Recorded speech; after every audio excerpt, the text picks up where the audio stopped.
So, so like different people, to give some room for the viewer, bigyan mo ng chance naman yung mga viewer to, to look at it and imagine other things. Otherwise, pag nakita mo, ay, yan lang ba? Okay, go on. Next painting, to the next painting. But as a painter, gusto namin, tumagal ka doon. Tingnan mo kung ano yung feel mo. Importante yun. That's what makes paintings more relevant to me. Relevant to the painter itself. Yes, tsaka even you, like when you go to an exhibit, di ba, pag pumunta kayo sa museum, di ba there are paintings na, okay. But sometimes you don't know why. If I were to ask you, no, I wouldn't, if I don't ask you, I wouldn't know why. But it touched you differently than the artist intended. Yes po. Kasi I was scrolling ko, parang pag-check ko po asan yung maganda. Then, yun po yung nakuha ko talaga. Parang it's not that yung colorful as in, kasi nakita lang po, island, then the fishermen's, and that's it. Yes. Pero parang there's something... Walang detail, no? So, ano po, moving on po. Moving on, but let me tell you, you touched. Can I ask? Okay po. You were talking about meaning in your paintings. That sometimes it can strike a viewer differently than artists meant to do them. So, in your paintings, would you say that you have like a... when you paint a painting, do you want it to strike viewers in a certain way, or would you like it to strike them however you think? No, the purpose of a painting is the artist. Pag nagpipaint kasi kami, we cannot please everybody. Yes po. You have Diba? po kasi specific talagang mga... Oo. So actually, I consider painting my own personal expression. I don't expect everybody to like my painting also. That's why I was touched by what you said, because I thought it was too simple also. No? But it was meaningful to me.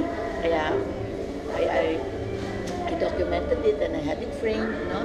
So kasi for me, it was an experience. Yes, Diba? there's something behind that. Parang simple yet beautiful para sa akin. Yeah, because I go for watercolor allows us to be simple and complicated at the same time. Because may mga watercolor artists dyan, sus Mariose, they're so intricate naman. Na you can almost touch it and it looks so real and photographic. I'm not like that. So, can I also ask, because you're saying that if a painting were exactly like how to look, it would be boring, right? So, and right now people say that, I don't know if everyone who said, but if you paint realism, you might as well be a photographer, right? Yes, I've heard that too. And when I noticed that even though your subjects are like real life subjects, Representational. yeah. But the thing is, the way they stuck us because it didn't exactly look like how we would see it in real life. In a photograph. Yeah, that's right. So what do you think about that? About people say that if you paint in a realistic way? I try to go with the medium because watercolor, compared to other mediums, the watercolor is the only one that you don't know what's going to come out because of the water, because water flows, and it's not like oil or acrylic. You put the paint there, it stays there. Naku naman. So you have complete control. With watercolor, you don't. It flows. It flows, and even if you lead it, like you can move it, it does its thing. So watercolor for me, that's its attraction to me. It's working together with something else other than yourself. That's why we have a term called happy accidents, which makes it also possible to have unhappy accidents. Napahatid or something. It will So it's going with the flow. Yes. So that's one of the important life lessons I teach. You go with the flow. And sometimes you get stressful. You get stressed when it doesn't follow what you like. But philosophically, that's what life is. You can plan and plan and plan up to the last detail. And the moment you make your first step, everything is different. I think sometimes even though things don't go as you planned, then ends up better. It ends up better because there were things that you did not intend. Yeah. I mean, we're limited. Expectation Yeah. versus reality. Yes, that's why I get along with watercolor, even with its unpredictability. So many of those things I don't intend. I follow the medium. What was your question? That About it does realism. not, yeah, about it. I go with the realism. Like if I'm gonna draw a koi, it's a koi. The koi has to be in the water. It cannot be on the table. Yeah. So I have to draw it in the water. So I have to imagine what does it look like in the water. So then that's why I would go to a pond and look. And if I can take a picture, I'll take pictures. So you can imagine the fish in the water. So I've spent hours watching. Yeah. Next po tayo. On your website po, we notice yung mga oriental brush works niyo po. Section that you have like Japanese style na sumie brushwork or Japanese brush painting sa Japanese. Among these are Japanese bridge, yung koi bubble, which is yung hindi ko po alam kung paano yung po nagawa, like the bubble and the koi Actually, that's itself. real. Making Parang, photos. Yeah. kasi parang grabe. And then the plum blossoms in full bloom. So parang how did you learn a foreign style such as parang this po? Did you... The first thing I learned. I'm not a fine arts grad. I'm different, my field, and my work is different. I work corporate. Oh. But I had children way ahead of you.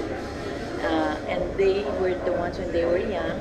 I was encouraging them to take art lessons wherever there was. I would take them.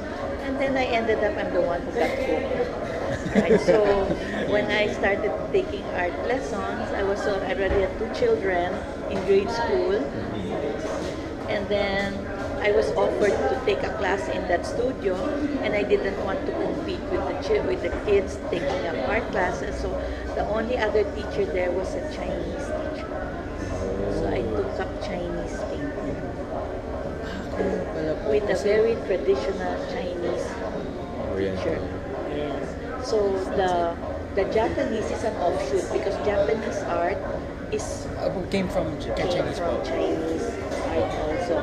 So it follows the same principles, but they have their own differences. Like for one thing, they say sumiye because when they adapted it to Japanese, they were more into ink. Sumi is the Japanese term for ink. So they do the Chinese because even traditional Chinese painting is ink-based. Opo, parang it's only black and white. Yes. Nagkakaroon po ng texture dahil sa paper. Yes. And the color, for example, they're saying that the traditional 4 treasures of Chinese painting, brush, paper, ink, and inkstone. So you grind your own ink. Actually, dito po yan eh. Suzuri, Sumi, and Fude.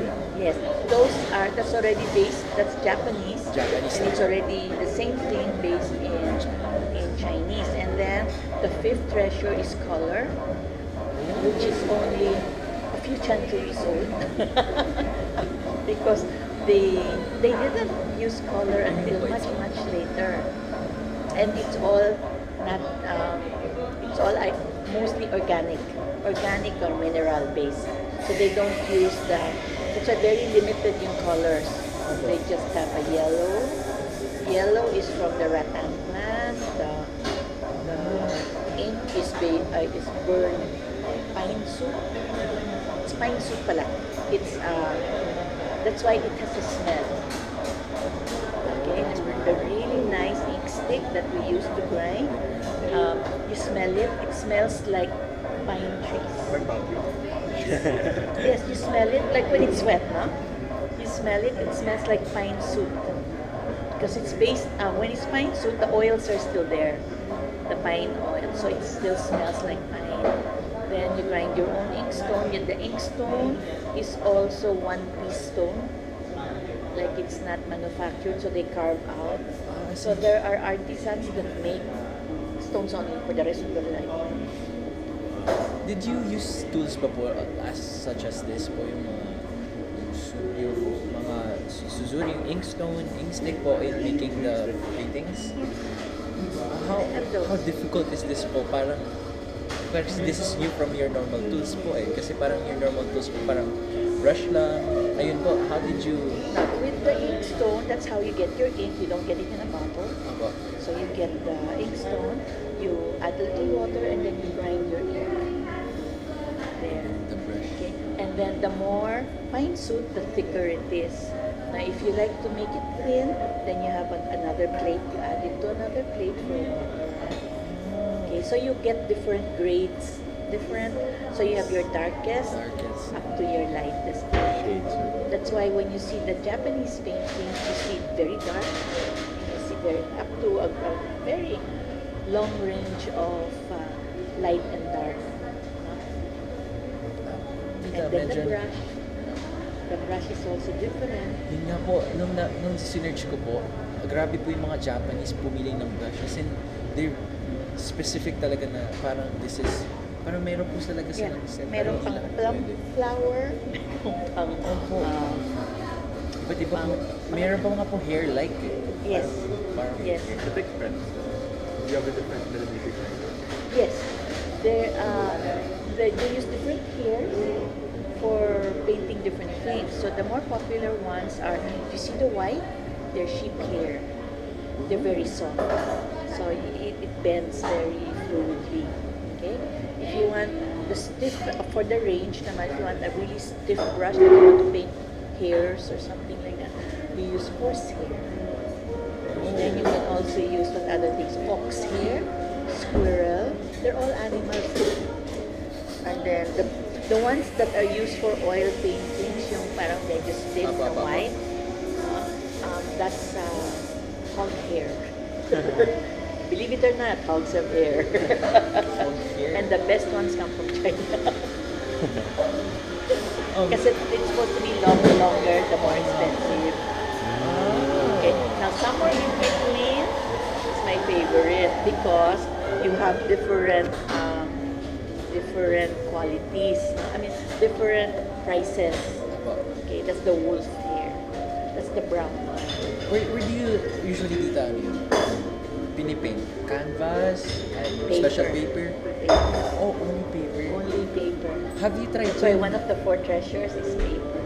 Brush As in pong paper. normal paper or may special paper po kayo parang... There's a special paper for that will take in the ink. Oh, may pangalan po yung special paper niya po. What is it called po? You've heard of rice paper?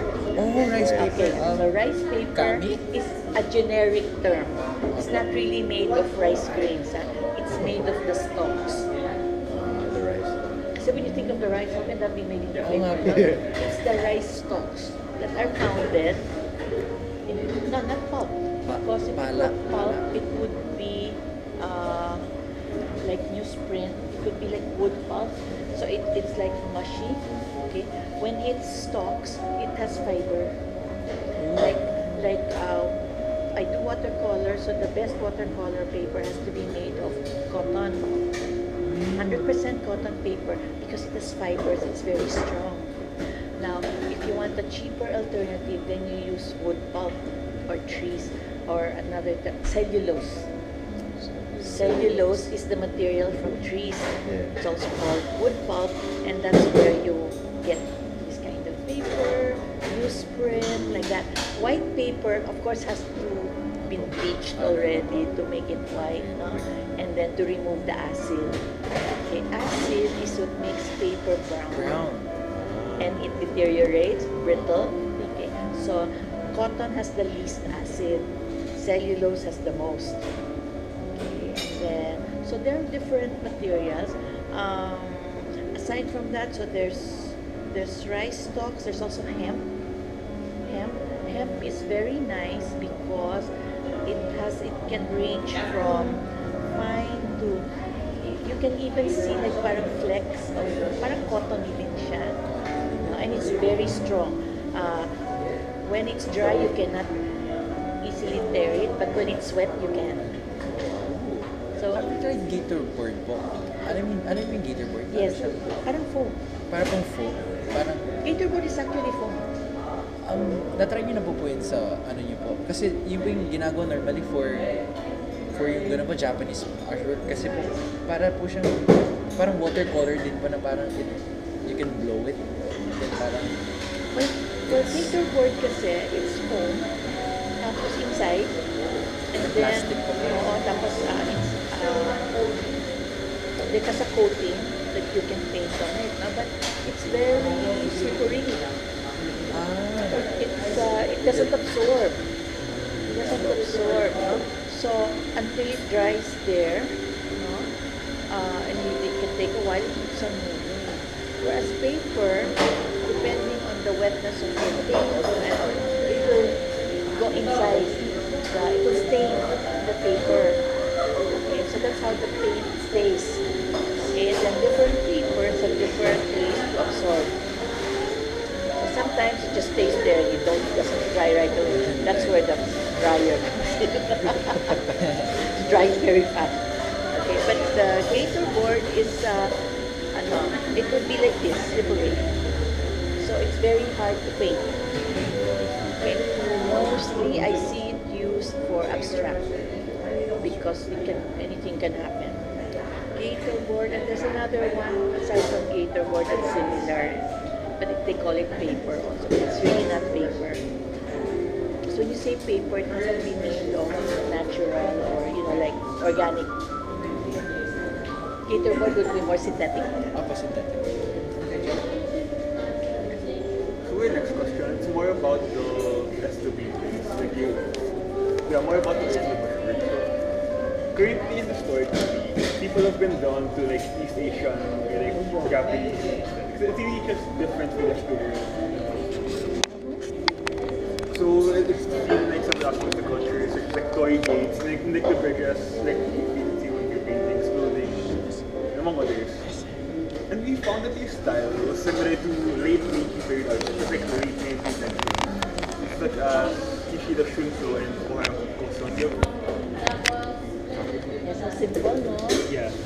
But I saw you talking about a while ago, like the color point. Ito, naka-gel. So, With colors and dress, it's very limited. Yeah. Really, the palette of colors that Oriental painters have is really different.